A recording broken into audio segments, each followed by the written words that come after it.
రాష్ట్ర వ్యాప్తంగా ఎండలు దంచికొడుతున్నాయి. మార్చిలోనే బాణుడు నిప్పుల వర్షం కురిపిస్తున్నాడు. పలు ప్రాంతాల్లో ఉష్ణోగ్రతలు గరిష్ట స్థాయికి చేరుకుంటున్నాయి. గత ఏడాదితో పోలిస్తే ఈసారి ఎండలు మండిపోతాయని, వడగాలులు వీచే అవకాశం ఉంటుందంటున్న వాతావరణ శాఖ అధికారులు.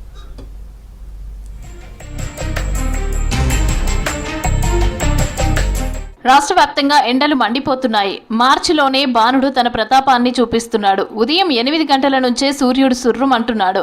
ఎండలు పెరగటంతో ఉక్కపోతతో ప్రజలు అవస్థలు పడుతున్నారు. ఉష్ణోగ్రతలు సాధారణం కంటే 2 నుంచి 3 డిగ్రీలు అధికంగా నమోదవుతున్నాయంటున్నారు వాతావరణ శాఖ అధికారులు. హైదరాబాద్ సహా జిల్లాల్లోనూ ఎండ తీవ్రత ఎక్కువగా ఉంటుందని తెలిపారు. ఉష్ణోగ్రతలు 40 డిగ్రీలు దాటుతాయని చెప్పారు.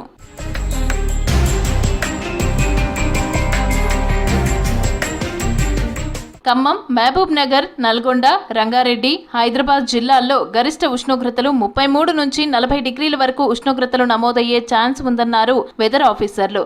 మధ్యాహ్నం 12 గంటల నుంచి సాయంత్రం 4 గంటల వరకు తీవ్రమైన ఉక్కపోత, వేడి ఎక్కువగా ఉంటుందన్నారు.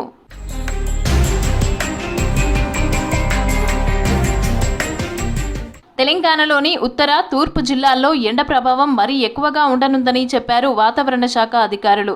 నిజామాబాద్, ఆదిలాబాద్, రామగుండం ప్రాంతాల్లో ఉష్ణోగ్రతలు ఇప్పటికే 36 డిగ్రీల మార్కును దాటాయని తెలిపారు. ఈ జిల్లాల్లో పొడిగాలులు వీచే అవకాశం ఉందన్నారు. ఇక్కడ కనిష్ట ఉష్ణోగ్రతలు కూడా సాధారణం కంటే ఎక్కువగా నమోదవుతాయంటున్నారు.